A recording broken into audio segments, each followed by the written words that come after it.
21절로 25절의 말씀입니다. 로마서 7장 21절로 25절의 말씀.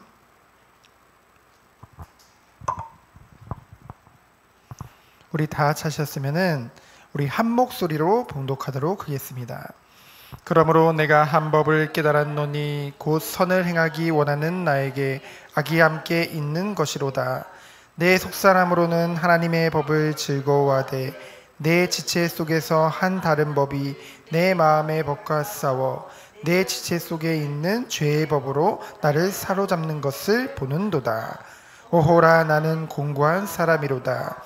이 사망의 몸에서 누가 나를 건져내랴. 우리 주 예수 그리스도로 말미암아 하나님께 감사하리로다.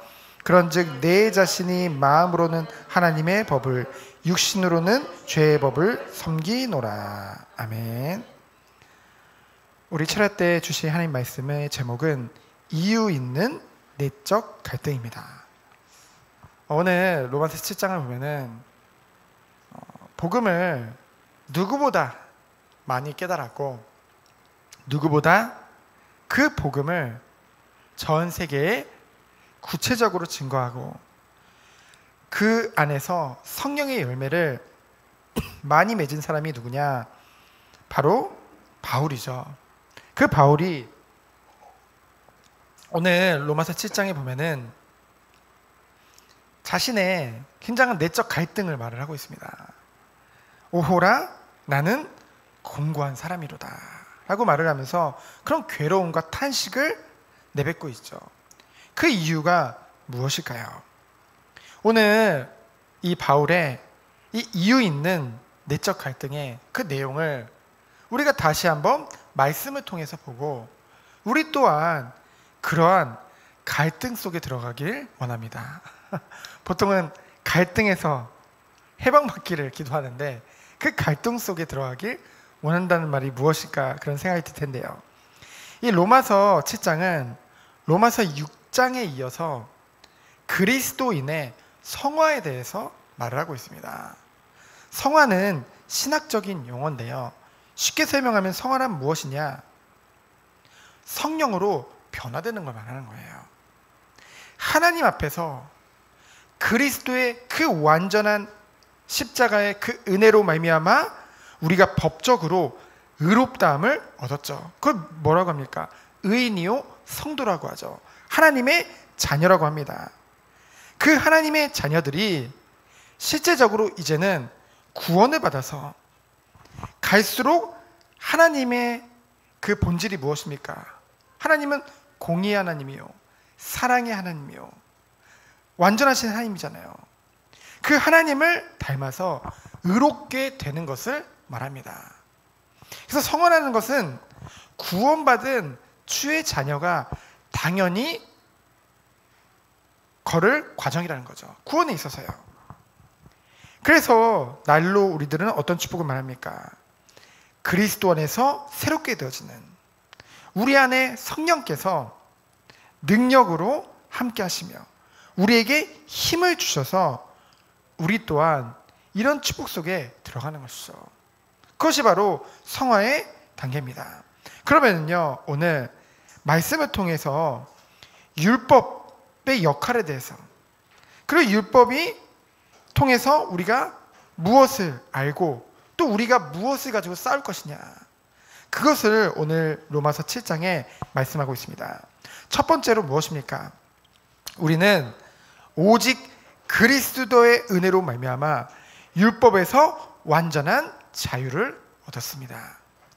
1절로 3절에 보면은, 여러분 이제 여기 혼인관계의 비유를 통해서 이 율법과 이 구원받은 백성의 그 관계에 대해서 말을 하고 있거든요.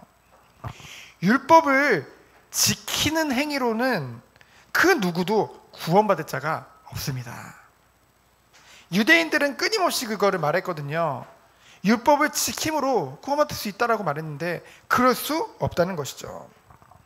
무조건적인 그리스도의 은혜만이 죄인된 우리들을 구원할 수 있는 거예요. 그것은 분명한 복음의 내용이죠.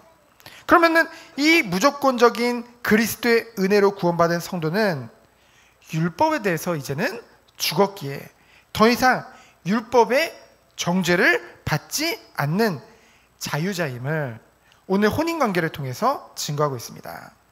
그러면 율법이 필요 없냐? 그걸 말하는 것이 아니죠. 율법 아래 있을 때는요, 우리가 어땠습니까? 죄로 인해서 사망의 열매를 맺었다는 것이죠. 하지만 이제는 그리스도의 은혜로 말미암아 우리에게 새 생명이 주어졌고, 이제는 성령으로 말미암아, 우리 안에 있는 성령으로 말미암아 의의 열매를 맺을 수밖에 없다는 것이죠. 그것이 바로 4절로 6절의 내용입니다. 그러면은요, 우리가 그 그리스도께서 나를 위해 십자가에서 죽으셔야만 했던 이유가 무엇입니까?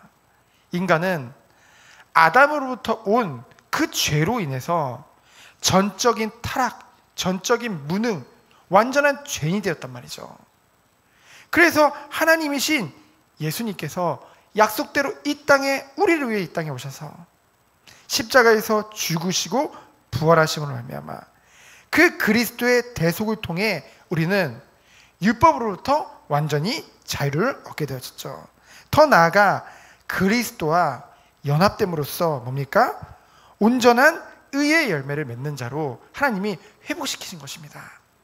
그것이 우리의 하나님 자녀의 본질이에요. 그래서 율법에서 자유케 하실 분은 누구입니까? 오직 하나님 한 분뿐입니다. 그래서 우리는 그 은혜와 그 사랑에 감사하며 찬양하는 것이죠. 그러면서 뭡니까? 그렇기 때문에 우리들은 더욱더 하나님이 정말로 원하시는 삶이 무엇일까? 물론 우리를 통해서 결국은 하나님은 빛과 소금으로 세상에 그리스도의 빛을 증거하는 전도와 선교의 열매를 맺기를 원하십니다. 근데 우리가 그런 과정 중에 정말 우리 자신을 놓쳐서는 안 되잖아요. 정말 하나님의 자녀가 누리고 정말로 가야 될 그 삶에 대해서 분명히 말씀하고 있거든요. 그럼 두 번째로, 그렇다고 한다면은 우리는 율법에서 완전히 자유롭게 됐다고 하는데, 그러면 이 율법의 역할은 무엇입니까? 7절에 보니까 뭐라고 합니까? 그런즉 우리가 무슨 말을 해야 하느뇨? 율법이 죄냐? 그럴 수 없느니라. 사람들은요, 율법에 대해서 이제 부정적인 인식을 가지고 있습니다. 그래서 뭐 약간 율법적이다 라는 말을 하면서 막 사람들에게 얘기하잖아요. 뭔가 고리타분하고 뭔가 틀에 매여 있는 사람을 가지고 율법적이다 라고 말을 하죠. 근데요, 율법은요, 피조물인 인간이, 우린 피조물이잖아요. 우리 완전할 수가 없잖아요. 하나님만이 완전하잖아요. 그 하나님의 앞에서 반드시 행해야 될 선이 무엇인지, 또 하지 말아야 될 것이 무엇인지 알게 해준다는 거죠. 그래서 율법은 하나님께로부터 우리에게 주어진 것이기 때문에 어때요? 여러분, 하나님이 주신 건데 악할 수가 있습니까? 하나님이 시내산에서 모세에게 율법을 주셨잖아요. 근데 그게 악할 수 있느냐 말이죠. 하나님으로부터 왔기 때문에 율법 자체는 선한 것입니다. 왜요? 율법을 통해서 우리는 죄를 깨닫게 된다는 거죠. 죄가 죄인 줄도 모른다니까, 율법이 없었으면은. 그래서 오늘 탐심을 예로 들었죠. 율법에 탐내지 말라 하지 아니하였더라면 내가 탐심을 알지 못하였으니. 이 탐심이라는 것이 이 사람들에게 누구나 있는 거거든요. 그렇죠? 그것을 아주 쉽게, 그것이 죄임을 율법에서 말하고 있잖아요. 그래서 죄를 깨닫게 하고요, 그 결과 뭐예요? 하나님의 심판 또한 있음을 알게 한다는 거죠.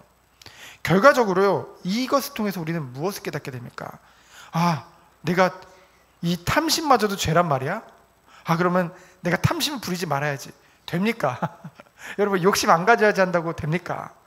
뭐 밖에서 보면 뭐 좋은 거 보면 갖고 싶기도 하고, 그렇죠? 나보다 더 좋은 거 가지고 있으면 나도 그거 갖고 싶고, 그게 내 뜻대로 내 힘으로 되냔 말이에요. 그래서 정말로 율법을 통해 무엇이 죄인지 알게 되면 알수록 우리는 무엇입니까?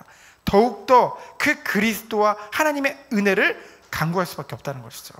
그렇죠? 그것만을 바라볼 수밖에 없다는 거예요. 결국은 죄인들이 구원의 그 필요성을 깨닫게 된다는 거죠. 여러분, 율법이 없으면요, 율법을 모르면요, 이게 죄인 줄도 모르기 때문에 그냥 그게 잘 사는 건 줄 알아요. 정말로 공중의 권세 잡은 자, 마귀의 자녀로 그냥 살아가는 것이, 죄의 종로로 타는 것이 당연하다고 생각하며 살게 된다니까요. 근데 이 율법을 통해서 우리는 뭐예요? 정말로 이 구원이라는 것이 너무나 필요하구나. 그래서 결국은 뭐예요? 이 구원을 받기 위해서는 율법을 우리가 절대로 다 지켜 행할 수가 없다는 것을 깨닫게 되어져요. 나는 연약하기 때문에, 육신 가운데 살고 있기 때문에. 바울 또한 그걸 말하고 있거든요. 그 대단한 바울이요, 이따가 3번에 이제 살펴보겠지만은 이 내적 갈등 뭡니까? 그 대단한 바울임에도 불구하고 끊임없이 자꾸만 죄를 지으려는 육신의 본성과 그리스도 안에서 새 생명을 얻은 그 속사람이 계속 싸운다니까요. 그래서 뭡니까? 율법 자체가 구원을 가져다 줄 수는 없습니다. 하지만 몽학 선생, 초등교사라고 했잖아요. 우리에게 죄를 깨닫고 하나님께 나아갈 수 있는 그런 역할을 한다는 말이죠. 그래서 결국은 율법은 무엇입니까? 하나님이 우리를 사랑하시되 죄를 알지도 못하는 상태로 멸망 가운데로 떨어지도록 하시지 않게 하시기 위해서 구약시대에 미리 율법을 우리에게 주신 것이죠. 그래서 죄가 무엇인지, 사망이 무엇인지 진정으로 깨닫게 하시고 그리스도께 나오도록 하는 하나님의 사랑이라는 것입니다. 율법이요. 그래서 율법의 요구, 원래 우리가 받아야 되잖아요. 율법의 요구는 뭡니까? 죄의 대가로 원래 죽어야 되거든요. 우리가 사형을 당해야 되는 거거든요. 근데 그 모든 대가를 누가 치르셨습니까? 우리를 창세전부터 사랑하시고 구원 주시기로 작정하신 그 하나님께서 독생자 예수 그리스도를 이 땅에 보내사, 누구를 위해서요? 나를 사랑하사 나를 위하여 이 땅에 보내사 십자가에서 죽으시고 부활하심으로 말미암아 그 모든 대속을 다 치르셨다는 거죠. 그 대속으로 말미암아 모든 값을 다 치르셨다는 거죠. 근데요, 그러면 끝났냐? 끝났죠. 우린 구원받은 것은 변하지 않습니다. 이 예수 그리스도를 믿고 구원받을 때. 그런데요, 끊임없이 우리도 모르게 이제 영적 문제라고 하죠. 또는 어떤 곳에서는 뭐 쓴뿌리라고 하고요. 어떤 사람은 죄 오염이라는 말도 씁니다. 어쨌든 여전히 우리가 이 연약한 육체 가운데 살고 있기 때문에 나도 모르게 끊임없이 그 육체가 원하는 것을 따라서 자꾸 나도 모르게 죄를 짓게 된다는 것이죠. 그것을 말하고 있습니다. 그래서 18절에 보면은 내 속 곧 내 육신에 선한 것이 거하지 아니하는 줄을 아노니 원함은 내게 있으나 선을 행하는 것은 없노라. 끊임없이 선을 행하고 싶어요. 그렇죠? 정말 하나님이 말씀하신 대로 그 거룩하고 정말로 아주 하나님 보시기에 좋은 그런 멋진 삶을 살고 싶은 마음이 우리에겐 있습니다. 왜요? 구원받았기 때문에.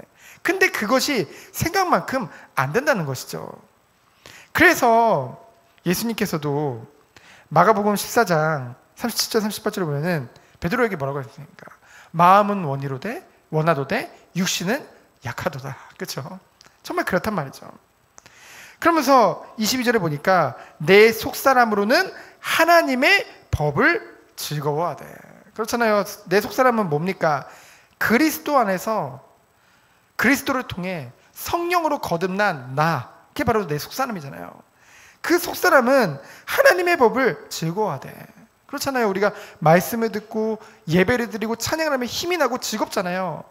우리가 그거 즐겁고 기쁜 줄 몰라서 안 하는 거 아니잖아요. 근데 육신이 자꾸만 다른 길로, 다른 것으로 나를 이끌고 간다는 거죠. 어떤 사람은 그것보다는 그 말씀이 좋다는 거, 묵상하면 힘난다는 거, 찬양하면 기쁘다는 거 알아요. 근데 더 좋은 거, 육신이 더 원하는 것을 자꾸 따라갈 때가 너무나도 많다는 것이죠. 그래서 23절로 24절에 보면은 내 지체 속에서, 내 지체란 말은 내 육신을 말합니다.